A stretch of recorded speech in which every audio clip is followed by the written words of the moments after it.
Good morning, everyone.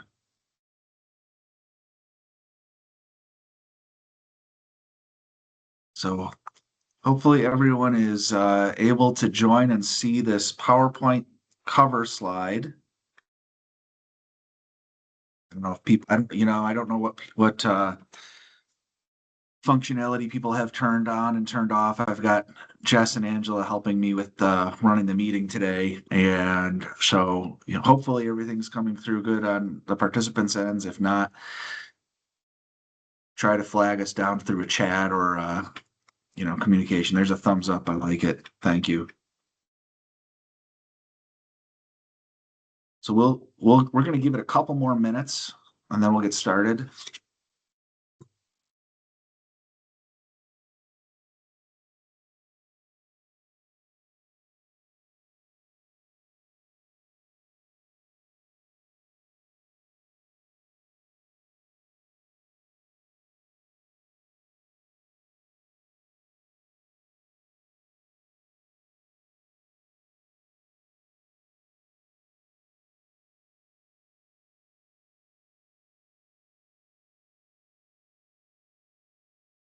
I think we had 30 something participants sign up. So we're at 20 in the room. So we'll give it a few more seconds.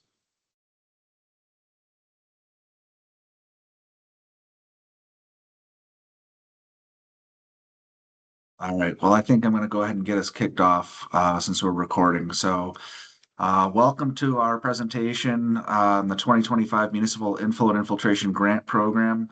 You're probably going to hear me say II about a million times today. That's the abbreviation for inflow and infiltration. So just be warned, you'll probably hear me say II a lot, but I'm referring to inflow and infiltration. That's unwanted water coming into the sewer system.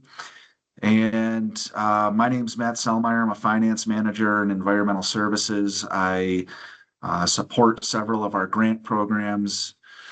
And let's just see. So the other thing, so we're here today because the 2025 bonding bill appropriated funds for another municipal inflow and infiltration grant program. So we're here to discuss the next iteration of that grant program. And let's see if I can't find the button to move forward. Did I lose access maybe, Jess? Are you able to move the slide forward? Yeah, I look like I'm frozen in the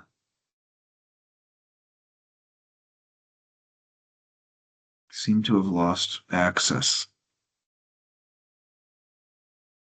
Okay. Thanks, Jess. So I think I'll just have you move us Yeah, I forward can with just the move. slides. I'll move them forward. Sorry. That works for me. So we have a pretty good sized group today. So for the welcome, if people just want to put their name in the chat and what organization they're with or what community they're supporting, that would be uh, a great way we can introduce ourselves this morning. Um, as I said, I'm Matt. I've worked on a lot of the grant programs over the years. I probably worked with many of you. And we also have Walter Atkins here. Walter is an engineer who works in our wastewater planning and capital delivery team. And Walter's going to talk a bit about our inflow and infiltration program we have at the council. Then I will give an overview of this iteration of the municipal I-9 grant program. I will share a tentative grant calendar, and then we'll have community feedback at the end. So we'll try to go through the slides pretty quick. I think maybe 30, 40 minutes of us talking, and then we really want to hear from you guys at the end. So we'll open it up for questions and other comments that you have. Why don't we move to the next slide, please?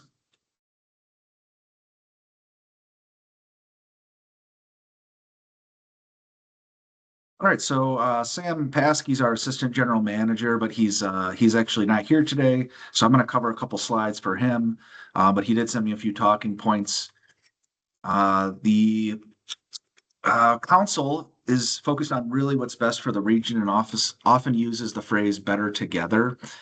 And we have an advantage in the Twin Cities of having separated stormwater and sewer. but we still have unwanted water that enters the wastewater system. And as most of you know, there's capacity limits to every pipe and plant that exists. So really, we aren't going to be able to address inflow infiltration without partnerships with communities in the region. And if we didn't have programs to address inflow and infiltration, we'd have to spend quite a bit more on capital expansion to address additional flow. And that would make wastewater treatment much more expensive for the region. So I think to sum up what Sam's remarks were, to me, we want to express our thanks for those who are participating in this program because it really is a partnership, an ongoing partnership to manage the unwanted flows that come into the wastewater collection system. Let's move on to the next slide, please. So here you can see a bit of the history on the appropriations by year that we've received from the state bonding bill. Most years it's in the $3 to $5 million range. And in 2023 and 2025, we had larger appropriations, and it really comes down to legislative officials advocating for the program. So if you do have legislative officials that you work with in your area, please continue to discuss inflow and infiltration with them because it's through their advocacy that we are able to continue to have this program. And I'll say that there's more than one way to address inflow and infiltration. An example is that we also have a private inflow and infiltration grant program recently. Uh, and in 2023, you can see we had some higher amounts. And when we had that higher amount, we had a pilot program in 23 to help address equity. Um, and looking ahead at 2025, we're looking to have another pilot program. So when we have these pilot programs, as we're determining how to roll out these grant programs, there's a lot of collaboration happening with council members, with internal staff, with metro cities, with communities that reach out to us, on regular occurrences to talk about the issues they have. And so the pilot program that's being proposed for 2025 is a river grant, and that will so we've got 15 million here, and the proposal is that $9 million will be for this traditional municipal I&I grant program, which is still quite a bit larger than the 3 to 5 you normally see, and 6 million will be for river grant for river communities, and those are communities that have shown higher flows in correspondence with higher river elevations. So not every community along the river always has that correspondence, but we are trying to address I&I in multiple different ways. So that's another lens we're looking through for 2025. So that I'll talk about a lot more about the design of this program. But for now, I'd like to turn it over to Walter, and he's going to talk more specifically about I&I, the I&I program, and take it away, Walter. Hey, thank you, Matt. Next slide, please. All right, my name is Walter Atkins. I'm an engineer in wastewater planning and community programs. I'm also the I&I administrator, so some of you might be familiar with some of the material I've sent you through the ES customer portal. That could be goal letters, peak flow notifications. Anyways, I'll be discussing some of the I&I program. Most of you are familiar with this graphic, but I&I is clear water that enters a sanitary system that should not be there. This graphic displays a multitude of ways that can get in, whether that's, cracks in the pipe, historical connections to stormwater system, illegally connected sump pumps, etc. As this consumes capacity of the conveyance and treatment system, these excessive flows can result in public and environmental health concerns if untreated sewage were to back up into a basement or be discharged to rivers, lakes, or the environment. These excessive flows, they often result from wet weather events due to these defections. Next slide, please. So this graph shows annual rainfall on the left and annual wastewater flow on the right. Communities have been working for decades to address sources of I&I in the city sewer infrastructure, as well as improving water use efficiencies. So as a result, we've seen overall wastewater flows decrease or remain steady in the last 2 decades, despite both population and rainfall intensities increasing, as you can see in these figures. Next slide, please. So we've convened multiple task forces in the previous decades where we've discussed best management practices for handling wet weather events. The 2016 task force reaffirmed the need to continue with regional I&I mitigation efforts in the Council's I&I program. We identified the need to focus on local community efforts to address private property I&I resources, and for the Council to provide tools to assist communities in their efforts. Since then, we've piloted a private I&I grant program in 2023. We know that the aid provided was just a drop in the bucket, and we will continue to advocate for funding. Next slide, please. So this graph's a little confusing, but overall message is we monitor flows from each community, and while we acknowledge that there's going to be some degree of natural variation in the flow throughout the day, people waking up, going to the bathroom at the same time, as well as an acceptable amount of clear water that gets in through system deficiencies, acknowledging that no system is 100% perfect.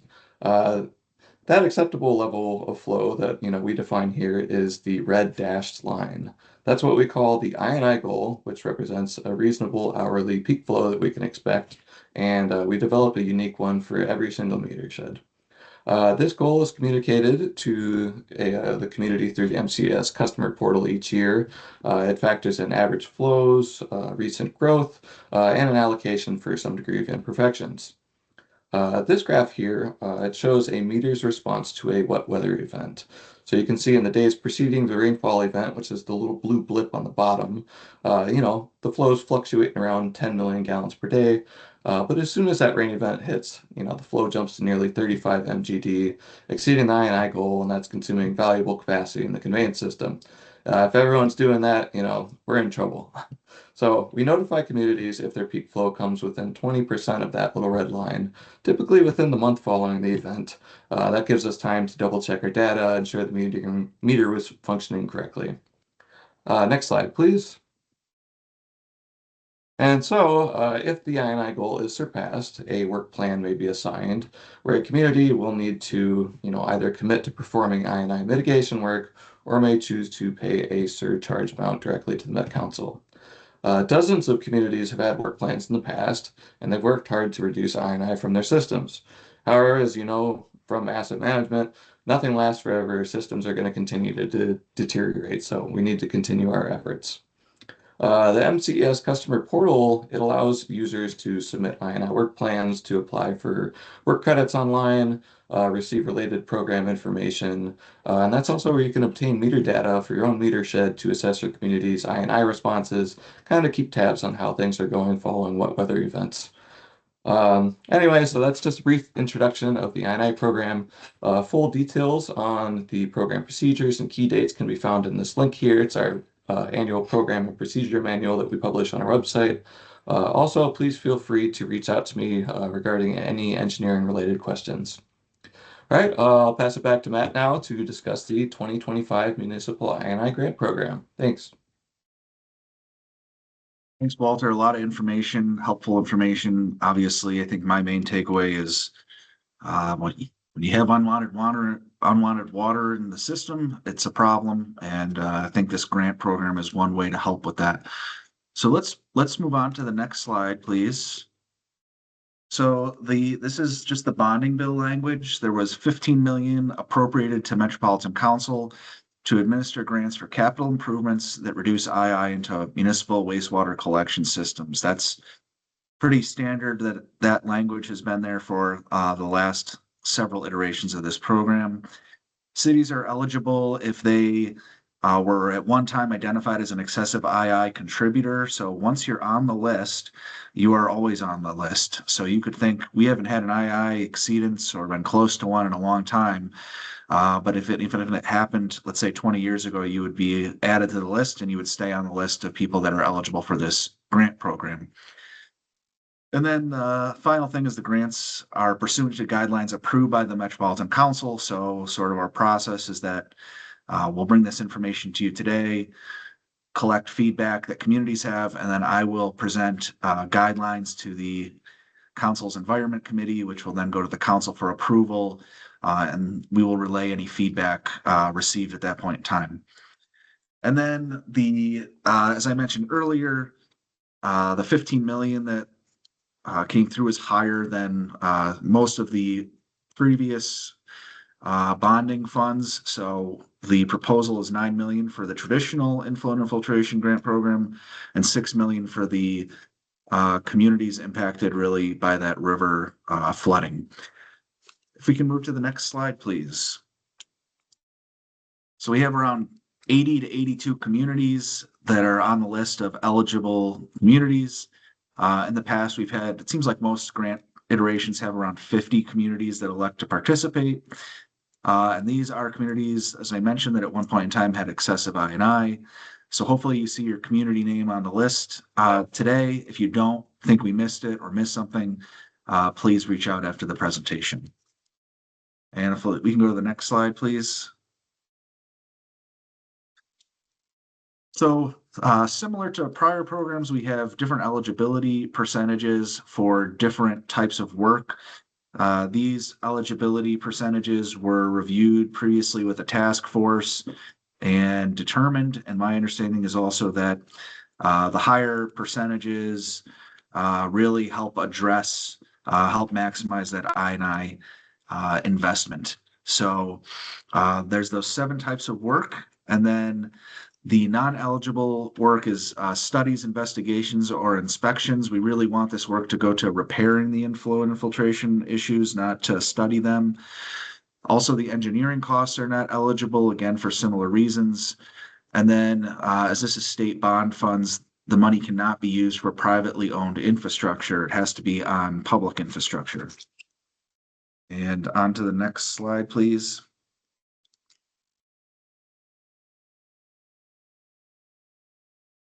So, as I mentioned earlier, we no longer have an equity criteria. There is now affordability criteria that has been entered into the Minnesota statute in section 473.5491. And what this is doing is it's saying that if you meet affordability criteria within the census tract within your community, then those communities would be eligible to receive up to 100% of their reimbursements, or I'm sorry, if their project costs. And I'll go through a funding example in a little bit. If they're not in that affordability, if they don't meet that affordability criteria, then they would be able to receive up to 50% of their project costs as a reimbursement. So we have looked up the census tracts and we have marked out the areas, the specific ones that are meeting 3 of the 5 criteria. So we can be a resource and provide that information. It's something we'll put on our website after the program guidelines are adopted. But these are the 5 criteria. I won't go through each one, but for example, it's talking about things like in number 3 is income being less than certain percentages comparatively. So having lower income essentially would be one of the criteria. So again, this will probably make a little bit more sense when we go through a funding example. And I think that's the next slide if we can move on. Okay, so basically we have, and this is pretty similar to the prior the prior grant programs, if you're familiar with those. So we have the different types of work with different reimbursement percentages. And then we're also taking into account the Minnesota 574.3491 affordability criteria. And if those criteria are met, then, as I mentioned earlier, up to 100% of those project costs can be covered. So the first example is City 1. So let's say City 1 here is doing pipelining and replacement. That's 50% eligible for reimbursement. If that work was being done in an area that met the affordability criteria, then up to 100% of those costs could be covered.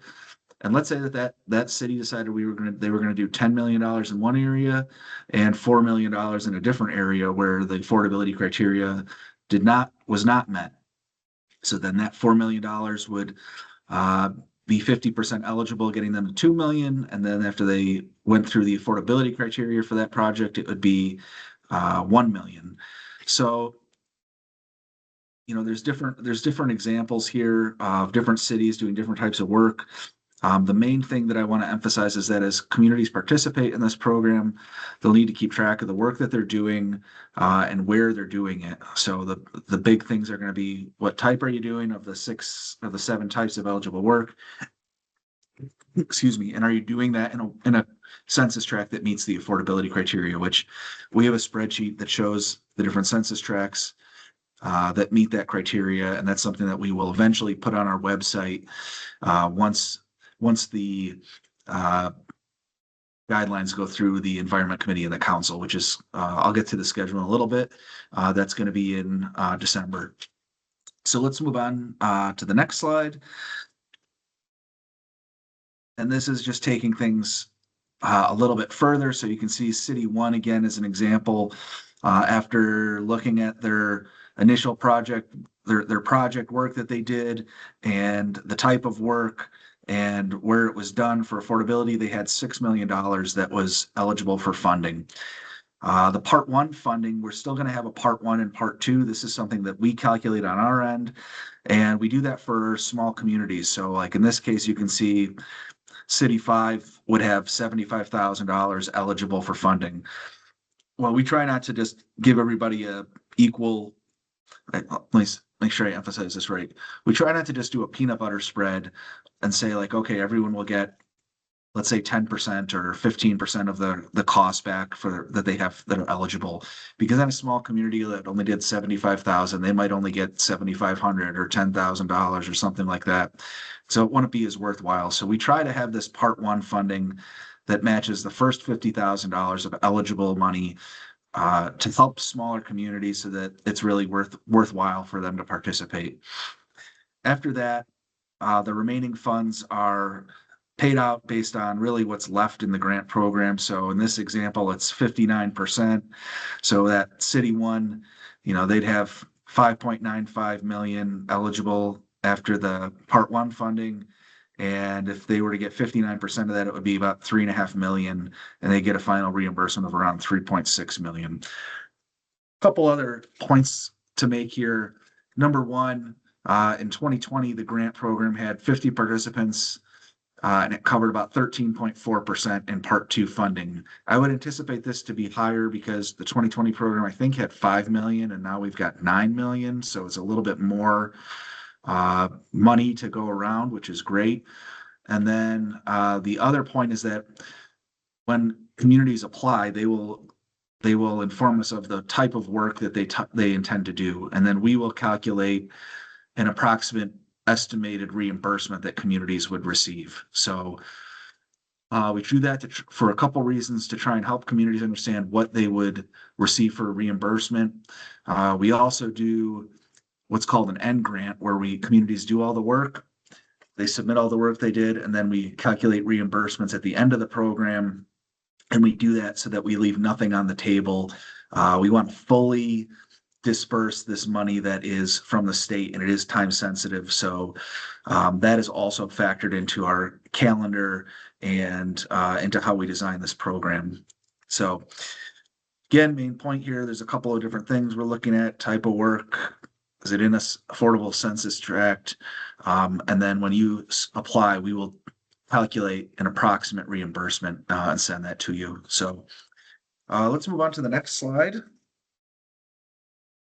State requirements, these are the same as previous municipal I&I grant programs. There's the responsible contractor requirements. Essentially, sometimes people ask, do prevailing wages apply? I would say yes. It's written a little bit in a confusing way in the state grant agreement, but make sure that you are applying with prevailing wage requirements and responsible contractor requirements.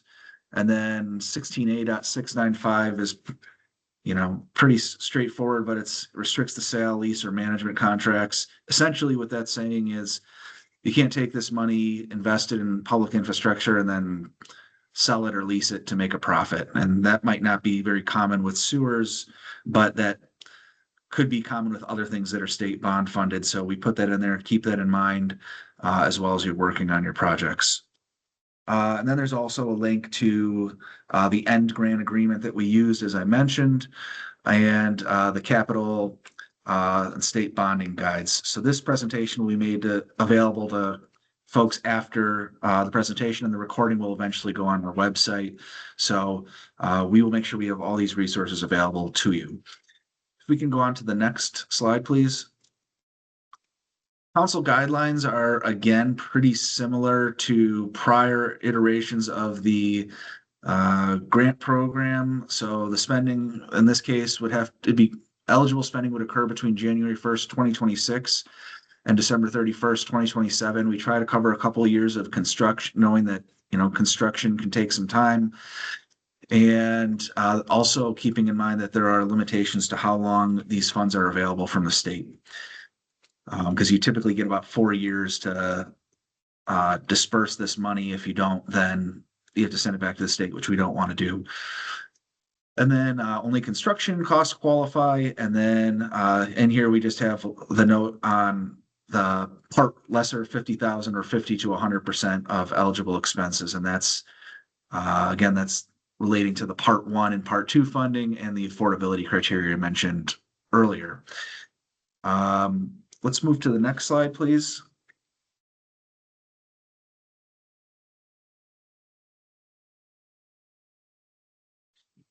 Okay, so our tentative grant schedule, we're meeting today with participating communities or interested eligible communities to collect feedback, to share the proposal for how we would run this grant program. Then on December 9th, I will take the program guidelines as, the basically the way that we plan to run the program and any feedback we've got, and I'll take that to the Environment Committee, and it'll eventually go to the council for approval. We plan to send applications to eligible communities, assuming everything, goes through. We would send them out to you by December 31st. And then we would give you about a month to work on those applications and get them back to us. January 1st is the start date for completing eligible work. One point I want to emphasize again with the end grant agreement. So really a great advantage to that program is you're going to apply for this program. You are not tied to that work that you're including in your application. You can do more work, you can do less work. If you do more work, you'll get more money back. If you do less work, you'll get less back. We do this end grant program. We've done this for several iterations now. Again, so that we fully disperse the money before we would have money left over. And again, we don't want that. We want all the money to go towards I&I work. So at that point being emphasized, the applications will come in by January 30th, and then we will send communities an estimate of what their reimbursement would be if they were to complete the work that they outline in the application. Then communities are going to complete the work. You're going to have a couple of years to do it. This 26 and 27 construction seasons, and then the end date for that work will be December 31st. After that, we will solicit early in 2028 for the grant materials. And the next slide will outline kind of what those materials are that we'll need. And then you'll have about 3 months to get that in. That really is going to work. That's probably a little bit of a timeline adjustment that we've made. I think we used to require some of those documents earlier, but we know that sometimes the work might end toward the end of the year. You might get, it might take a couple weeks, even months to collect all the paperwork and to get any final paperwork you need from a contractor or something like that. So you'll have 3 months to come up with the paperwork, the end grant materials that I'll go over in the next slide. And then after you send that to the council, we will send grant agreements and final reimbursement amounts back to communities by May 1st, 2028. And then once you send us back the signed agreement, we will send the reimbursement to the participating communities. So that is our tentative schedule. If we move to the next slide, just go over the required grant materials briefly. So these are required by the state. So that if you've ever looked at the state bonding bill contract, it's about 40 to 50 pages long. And these are the requirements. So one is a cost verification form. That's going to be basically a form where you're going to say I did, for example, $1 million in pipelining. I did 500,000 in manhole covers. You're going to break down all the costs that you have and if they meet the affordability criteria based on where the work was done. You'll also send to us a uh, declaration form. So or a declaration or certification. We will once again pursue the waiver from MMB so that you can. So what's the difference between a declaration form and a certification form? The declaration form needs to usually be accompanied by paperwork showing that you have right of way, that you own that property. Uh, it can be a lot of work knowing that there's a lot of ground to cover, that all these pipes go through. So we get this waiver from the commissioner of MMB. We've done this for several iterations. And then it makes everyone's life a lot easier. All you need to do is sign a certification that says, we did work within the city's property, and you get it notarized and you just send that form back. So that's what we'll be pursuing again. After that is a city resolution. The resolution language, we usually have provided examples in the past, but uh, it can be very high level, such as saying things like the Met Council is administering a grant program, and the grant program will make use of $9 million, and the city is uh, deciding to participate in the program.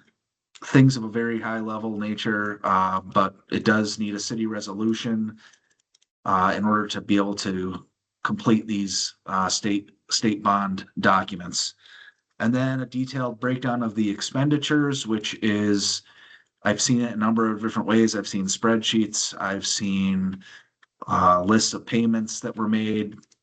Basically, you're going to need to provide us with information so that we can go in and verify that that ties back to the cost verification. So as an example, if you did $1 million on pipelining, we need to see all the costs, highlighted or pointed out that would add up to that $1 million so that we can confirm that those costs were real and that they happened.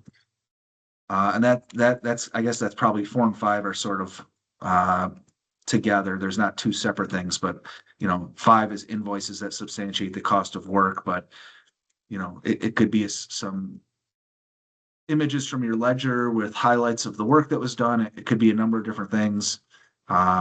If you're new to the program, we can share examples, but those won't be required until the end of the program. So then we have a link to the end grant agreement there, and the only point I'll make on that, it's a pretty long and confusing agreement. I think that's one of the things that the council does a good job of providing a service is that we do not collect any fee to administer these grant programs. We are helping you to put together the information needed to complete these lengthy and difficult end grant agreements and get them back to the state so that the reimbursements can pass through the council along to the communities. I will just make one final point. I've been working with these agreements for probably 12 years now, and I don't think I've seen the state ever change the language in the agreement based on feedback or discussion. I'm not trying to say that's a bad thing. The state has to make sure that they are not liable for anything that could happen. So what that might mean is if someone puts $1 million pipe in the ground and the pipe breaks, the state is not liable for that, even though they help fund that pipe. It's a long contract. But and we're here to help you navigate that, but just know that it's typically fill in the information they need and they'll send the reimbursement back. So I think that's the last slide that I had. If we go to the next slide, I think it will talk about questions and feedback. So now I'm going to stop chatting away, and hopefully Angela and Jess can help any feedback that people have, help people get on an open mic or however they want to, so I would say the two types of feedback: questions, concerns. It could also be advocacy. This has really helped us. examples of what you've done, any of that, any feedback you might have, we're happy to take that feedback at this time.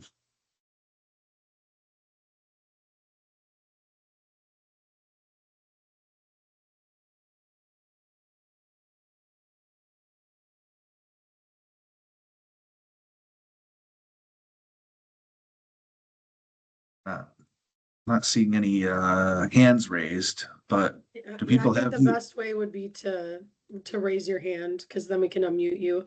There's one question in the comment, will these slides be made available? The answer is Yes. yes. Are we gonna email them after, or they'll be on the website?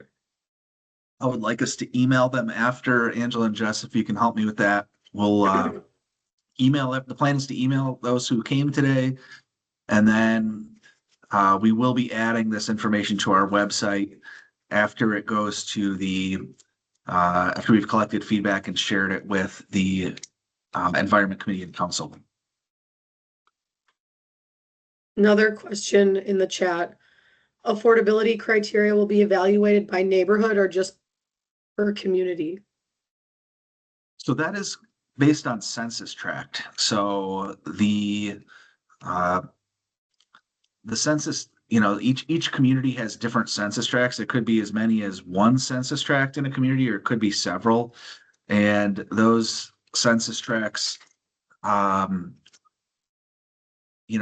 I partnered internally to come up with a list of which criteria, um, which census tracts meet the three criteria or more, and that's something we have in a spreadsheet with community name, and that's um, something that we plan to make available. So it's something new, but we do plan to provide some resources for it. And so it is, I would say it's not by neighborhood, it's not by community, it's by census tract. So that is the census lines that have been drawn within a community.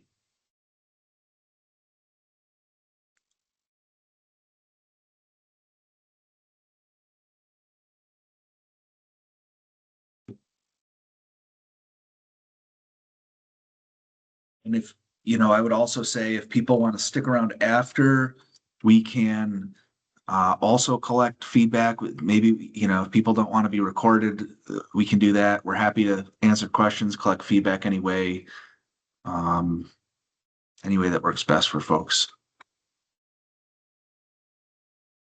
Yeah, it looks like Angela also dropped some contact information in the chat if people want to reach out to Matt or anyone else, Walter.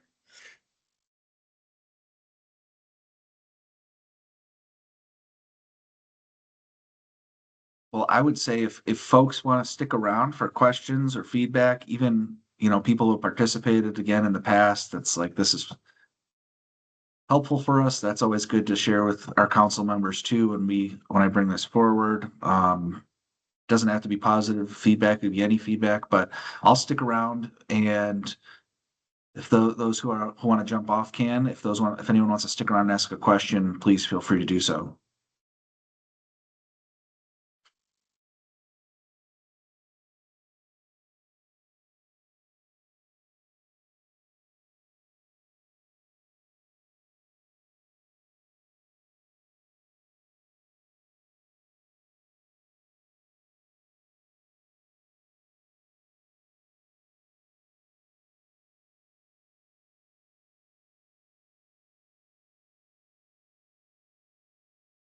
Do we have any external, I think anyone else on that has a question? Just trying to monitor the chat.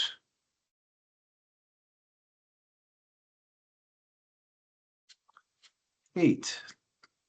Let me unmute. Hi, I just have a quick question. You mentioned the cost verification form and declaration/certification form, and I was wondering, would those be sent to the specific community, or is there a general location that they'll be on the website? So what will happen is that we will uh, email everybody and give examples of the forms that we need. They could also be um, I can't remember if we have any versions on our website. We can certainly get versions to you if you want that. The cost verification form, it's just going to be like a 2-page Word document that says, or it might actually, we're currently going through the integration of a new grant software, so it could be an electronic form in 2.5 years when this comes to fruition. But it will just be we can send you an example, but it'll be, again, just those types of work that are completed. So you'll specify if you did pipelining or manhole covers, and then you'll specify if it was affordable, if it meets the affordability criteria or not. And then there'll be a little section that just says, please describe the work. And you would say, we did pipelining on 101st Street, and we did manhole covers over on Washington Ave, or whatever that is. And so it's a pretty short form. It'll actually look a lot like the application. So when you get the application for the program and you have to specify that, it's going to be the same thing at the end of the program for the cost verification. As far as the certification, that is a 2-page form. It is on it's embedded within the end grant agreement itself. So it's probably like down around page 35 of the, if you, I don't know if Jess is still sharing, if she wants to click into the end grant agreement up a slide or two, yeah, let's see if we click on that. Maybe we can just pull it up really quick. Sure, sorry, 1 second. So here is the beast of a document. But if we scroll, that the state requires, if we scroll down,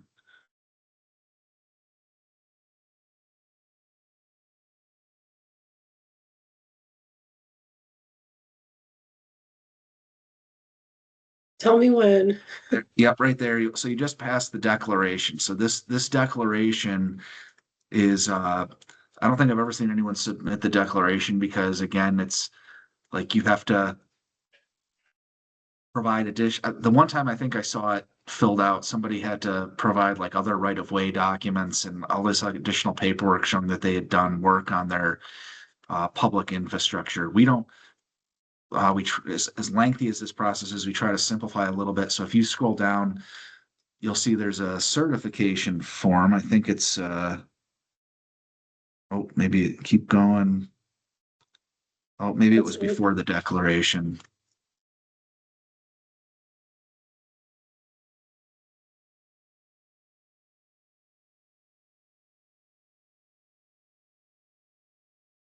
Oh, no.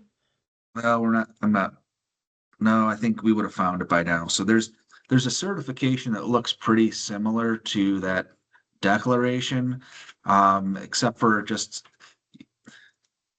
you'll essentially we'll fill in the blanks, and then there's a place to get it notarized at the bottom. But we can send a version. You're going to have 2.5 years until you need to fill that out, but we can provide you with that if that's something you would like to see. Okay, sounds good. Thank you.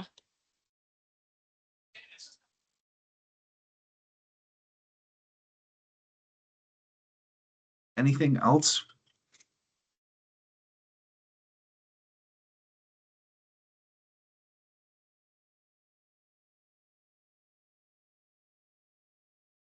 Let's see if we have a few, I think. Well, I'm not hearing anything, so I think we can call the meeting, and I think we can stop recording.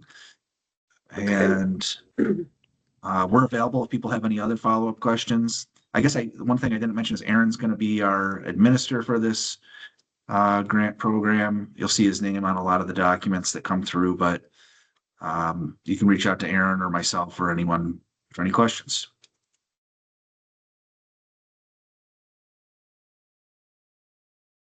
All right, I'm going to end the event, so it's going to kick all external people out and end the recording. Okay.